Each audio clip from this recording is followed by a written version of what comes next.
Hi friends, welcome back to my channel.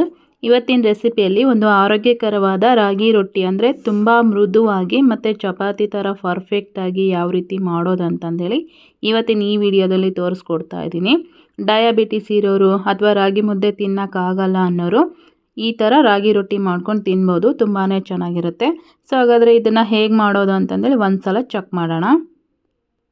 ನಾನಿಲ್ಲಿ ಮೊದಲನೇದಾಗಿ ಈ ರಾಗಿ ರೊಟ್ಟಿ ಮಾಡೋದಕ್ಕೆ ಒಂದು ಪಾತ್ರೆಗೆ 2 ಗ್ಲಾಸ್ನಷ್ಟು ನೀರು ಹಾಕಿ ಸ್ವಲ್ಪ ಉಪ್ಪು ಹಾಕ್ಬಿಟ್ಟು ಒಂದು ಸಲ ಚೆನ್ನಾಗಿ ಮಿಕ್ಸ್ ಮಾಡಿಕೊಂಡು ಇದನ್ನು ಕುದಿಯೋದಕ್ಕೆ ಬಿಡ್ತಾ ಇದ್ದೀನಿ.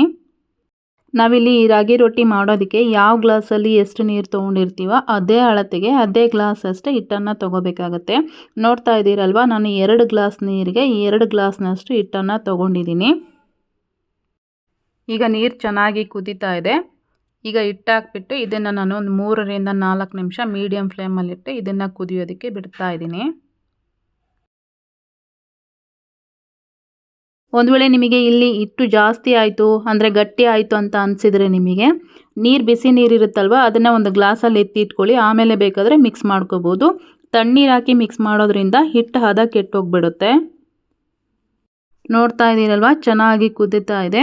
ಇವಾಗ ನಾನು ಇದನ್ನು ಮಿಕ್ಸ್ ಮಾಡ್ಕೊಳ್ತಾ ಇದ್ದೀನಿ. ಅಂದರೆ ಇದರಲ್ಲಿ ಸ್ವಲ್ಪ ಗಂಟು ಕಡಿಮೆನೇ ಇರಬೇಕು, ಆ ರೀತಿ ನಾವು ಇದನ್ನು ಮಿಕ್ಸ್ ಮಾಡ್ಕೋಬೇಕಾಗುತ್ತೆ. ಈ ರೀತಿ ಮಾಡಿಕೊಂಡು ನಾವು ರಾಗಿ ರೊಟ್ಟಿ ಮಾಡೋದಾದರೆ ಚಪಾತಿ ಎಷ್ಟು ಚೆನ್ನಾಗಿ ಅಂದರೆ ಪರ್ಫೆಕ್ಟಾಗಿ ಬರುತ್ತೋ ಅದೇ ರೀತಿ ನಾವು ರಾಗಿ ರೊಟ್ಟಿನೂ ಸಹ ಲಟ್ಟಿಸ್ಕೋಬೋದು. ನೋಡಿ, ಎಲ್ಲ ಚೆನ್ನಾಗಿ ಮಿಕ್ಸ್ ಆಗಿದೆ. ಇವಾಗ ಇದನ್ನು ನಾನು ಸ್ವಲ್ಪ ತಣ್ಣಗಾಗೋದಕ್ಕೆ ಬಿಡ್ತಾ ಇದ್ದೀನಿ. ಅಷ್ಟರಲ್ಲಿ ಇದಕ್ಕೆ ಸ್ವಲ್ಪ ಕೆಂಪು ಚಟ್ನಿನ ಪ್ರಿಪೇರ್ ಮಾಡ್ಕೊಳ್ತಾ ಇದ್ದೀನಿ. ರಾಗಿ ರೊಟ್ಟಿಗೆ ಬೆಸ್ಟ್ ಕಾಂಬಿನೇಷನ್ ಅಂತಂದರೆ ಕೆಂಪು ಚಟ್ನಿನೇ ಅಲ್ವಾ. ರಾಗಿ ರೊಟ್ಟಿ ಕೆಂಪು ಚಟ್ನಿ ತಿಂತಾ ಇದ್ದರೆ ತುಂಬಾ ರುಚಿಯಾಗಿರುತ್ತೆ. ಒಂದು ಪ್ಲೇಟಲ್ಲಿ ಒಂದು 10 ಒಣಮೆಣಸಿನ್ಕಾಯಿ, ಸ್ವಲ್ಪ ಕೊತ್ತಂಬರಿ ಸೊಪ್ಪು, ಹಾಗೆಯೇ ಒಂದು ಈರುಳ್ಳಿ, ಸ್ವಲ್ಪ ಹುಣಸೆಹಣ್ಣು, ಒಂದು ಅರ್ಧ ಚಮಚ ಜೀರಿಗೆ, ಸ್ವಲ್ಪ ಬೆಲ್ಲ, ಹಾಗೆಯೇ ಸ್ವಲ್ಪ ಬೆಳ್ಳುಳ್ಳಿನ ಈ ರೀತಿ ಸಿಪ್ಪೆ ತೆಗೆದುಬಿಟ್ಟು ಇಟ್ಕೊಂಡಿದ್ದೀನಿ. ನಾನಿಲ್ಲಿ ಈರುಳ್ಳಿ ಹಾಗೆಯೇ ಒಣಮೆಣಸಿನ್ಕಾಯನ್ನ ಫ್ರೈ ಮಾಡಿ ಇಟ್ಕೊಂಡಿದ್ದೀನಿ. ಇವೆಲ್ಲವನ್ನು ಈಗ ಒಂದು ಮಿಕ್ಸಿ ಜಾರಿಗೆ ಹಾಕ್ಕೊಂಡು ರುಚಿಗೆ ತಕ್ಕಷ್ಟು ಉಪ್ಪನ್ನು ಹಾಕಿಬಿಟ್ಟು ಸ್ವಲ್ಪ ತರಿಯಾಗಿ ರುಬ್ಕೊಂಬಂದಿದ್ದೀನಿ. ನೋಡಿ, ಈ ಚಟ್ನಿಗೆ ನಿಮಗೆ ಬೇಕು ಅಂತಂದರೆ ಸ್ವಲ್ಪ ಒಗ್ಗರಣೆ ಸಹ ಕೊಡ್ಬೋದು, ಇಲ್ಲ ಅಂತಂದರೆ ಹಾಗೇನೂ ತಿನ್ಬೋದು, ಚೆನ್ನಾಗಿರುತ್ತೆ. ಯಾಕೆ ಅಂತಂದರೆ ಈಗ ಆಲ್ರೆಡಿ ನಾವು ಈರುಳ್ಳಿನ ಮತ್ತು ಒಣಮೆಣಸಿನ್ಕಾಯನ್ನ ಚೆನ್ನಾಗಿ ಫ್ರೈ ಮಾಡಿರ್ತೀವಲ್ವ, ಸೊ ಹಂಗಾಗ್ಬಿಟ್ಟು. ಈಗ ಹಿಟ್ಟು ಸಹ ತಣ್ಣಗಾಗಿದೆ ಸ್ವಲ್ಪ. ಇವಾಗ ನಾನು ಇದನ್ನು ಸ್ವಲ್ಪ ಹಿಟ್ಟು ಹಾಕ್ಕೊಂಬಿಟ್ಟು ಚೆನ್ನಾಗಿ ನಾದ್ಕೊಳ್ತಾ ಇದ್ದೀನಿ. ನಾವು ಇದನ್ನು ಎಷ್ಟು ಚೆನ್ನಾಗಿ ನಾದ್ಕೊಳ್ತೀವೋ ಅಷ್ಟು ಚೆನ್ನಾಗಿ ರೊಟ್ಟಿ ಬರುತ್ತೆ.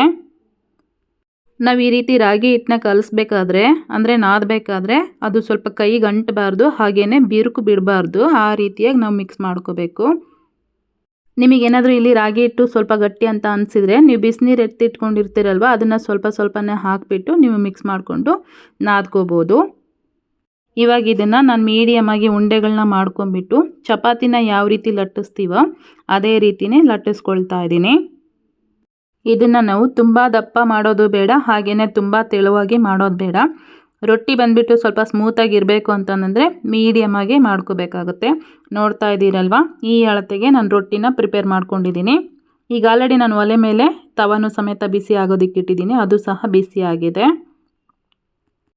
ನೀವೇನಾದರೂ ಫಸ್ಟ್ ಟೈಮ್ ರಾಗಿ ರೊಟ್ಟಿ ಮಾಡ್ತಾ ಇದ್ದೀರಾ ಅಂತಂದರೆ ನಾನು ಹೇಳ್ಕೊಟ್ಟಿರೋಂಥ ಮೆಥಡಲ್ಲಿ ನೀವು ಟ್ರೈ ಮಾಡಿ, ತುಂಬಾ ಪರ್ಫೆಕ್ಟಾಗಿ ಬರುತ್ತೆ.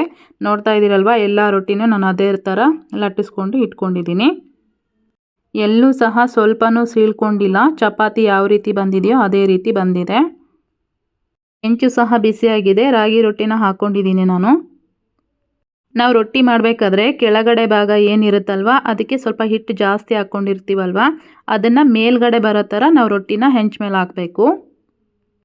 ರೊಟ್ಟಿಗೆ ಸ್ವಲ್ಪ ನೀರು ಹಚ್ಕೊಂಡ್ಬಿಟ್ಟು ನಾನು ಮತ್ತೊಂದು ಸೈಡ್ ತಿರುಗಿಸ್ಕೊಂಡು ಬೇಯಿಸ್ಕೊಳ್ತಾ ಇದ್ದೀನಿ. ಹಾಗೆಯೇ ಈ ಥರ ರೊಟ್ಟಿ ಬೇಯಿಸ್ಕೋಬೇಕಾದ್ರೆ ಒಂದು ಕಾಟನ್ ಬಟ್ಟೆ ಸಹಾಯದಿಂದ ಈ ರೀತಿ ಒತ್ತುತ್ತಾ ಬಂದರೆ ಅಂದರೆ ತಿರುಗಿಸ್ಕೊಂಡು ಈ ರೀತಿ ಪ್ರೆಸ್ ಮಾಡ್ತಾ ಬೇಯಿಸ್ಕೊಂಡ್ರೆ ರಾಗಿ ರೊಟ್ಟಿ ಬಂದುಬಿಟ್ಟು ಉಬ್ಬಿಕೊಳ್ಳುತ್ತೆ, ಅಂದರೆ ತುಂಬ ಮೃದುವಾಗಿ ಬರುತ್ತೆ. ರಾಗಿ ರೊಟ್ಟಿ ಈ ಥರ ಪ್ಲೇನ್ ತಿನ್ನೋದಕ್ಕೆ ಇಷ್ಟ ಇಲ್ಲದೆ ಇರೋರು ಸ್ವಲ್ಪ ಈರುಳ್ಳಿ, ಹಸಿಮೆಣಸಿನ್ಕಾಯಿ, ಸ್ವಲ್ಪ ತರಕಾರಿಗಳನ್ನ ಹೆಚ್ಚಿಬಿಟ್ಟು ಮಾಡ್ಕೋಬೋದು. ಅದು ಬಂದುಬಿಟ್ಟು ಸ್ವಲ್ಪ ದಪ್ಪ ಬರುತ್ತೆ. ನೋಡಿ, ಫೈನಲ್ ಆಗಿ ರಾಗಿ ರೊಟ್ಟಿ ಕೆಂಪು ಚಟ್ನಿ ಈ ರೀತಿಯಾಗಿ ರೆಡಿಯಾಗಿದೆ. ಸೊ ನೀವು ಖಂಡಿತ ಮನೇಲಿ ಒಂದ್ಸಲ ಟ್ರೈ ಮಾಡಿ ನಮಗೆ ಟೇಸ್ಟ್ ಹೆಂಗಾಗಿತ್ತು ಅಂತಂದೇಳಿ ಕಮೆಂಟ್ ಮಾಡಿ ತಿಳಿಸಿ. Thank you.